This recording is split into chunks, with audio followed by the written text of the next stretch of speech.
Ahmedabad municipal કોર્પોરેશનના એક કર્મચારીને સુપરવાઇઝરની પરીક્ષામાં ગેરરીતિ દાખવવા બદલ સસ્પેન્ડ કરવામાં આવ્યા છે. એએમસીની સેન્ટ્રલ ઓફિસમાં હેડ ક્લાર્ક તરીકે ફરજ બજાવતા પુલકિત સથવારાને એએમસીની ટેકનિકલ સુપરવાઇઝરની પરીક્ષામાં રિઝલ્ટ સાથે ચીડા કરવા બાબતે સસ્પેન્ડ કરવામાં આવ્યા છે. જાણકારી મુજબ ભરતી માટે નિમણૂક કરાયેલા ઉમેદવારોના માર્ક્સ અને એજન્સી દ્વારા આપવામાં આવેલા રિઝલ્ટના માર્કમાં ફેરફાર આવતા સમગ્ર મામલો પ્રકાશમાં આવ્યો હતો.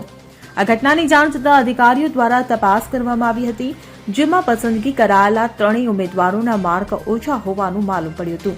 આ નિમણૂક કરાયેલા 3 લોકો જય પટેલ, મોનલ લિંબાજિયા અને તમન પટેલની નિમણૂક પણ રદ કરવામાં આવી છે.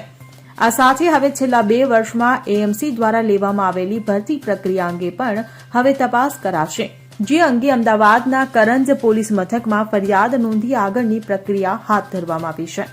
Bureau report CN24 news. હવે જુઓ દેશ દુનિયાની તમામ ખબરો તમારી આંગળીના ટેરવે. ઉઠાવો મોબાઈલ અને Google Play Store પરથી ડાઉનલોડ કરો અમારી CN24 ન્યૂઝ મોબાઈલ એપ.